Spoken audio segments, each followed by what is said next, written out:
Assalamualaikum dan salam sejahtera. Saya wartawan Nur Arisan Najwa mewakili TV PSS Setiara ingin melaporkan tentang program Setiara di Hati yang dianjurkan oleh Panitia Bahasa Melayu yang bertempat di Dewan Revisi. Hari ini kita berjatuh, hari esok kita kerja.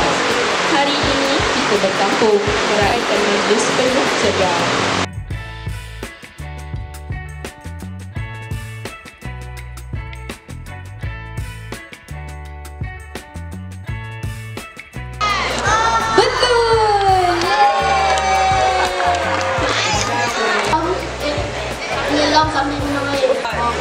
Jawapan dia bagai tikus membaiki lampu. Betul tak?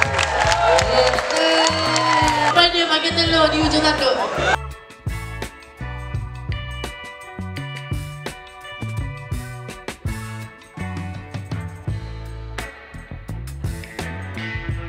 Bersama dengan saya Nur Ashrin Batrisya dan Muhammad Adib yang merupakan pengacara majlis bagi program Setiara di Hati pada kali ini.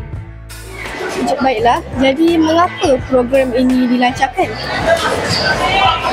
Program ini dilancarkan untuk memartabatkan lagi bahasa Melayu dan kita ingin memperkenalkan lagi peribahasa kepada pelajar di mana generasi sekarang mungkin kurang pengetahuan sedikit tentang peribahasa. Jadi kerana itulah kami melancarkan program ini. Jadi apakah kebaikan yang murid boleh dapat dengan program ini? Kebaikan yang dapat diperolehi daripada program ini ialah boleh digunakan untuk peperiksaan exam karangan bahasa Melayu dan juga dapat digunakan dalam kehidupan seharian.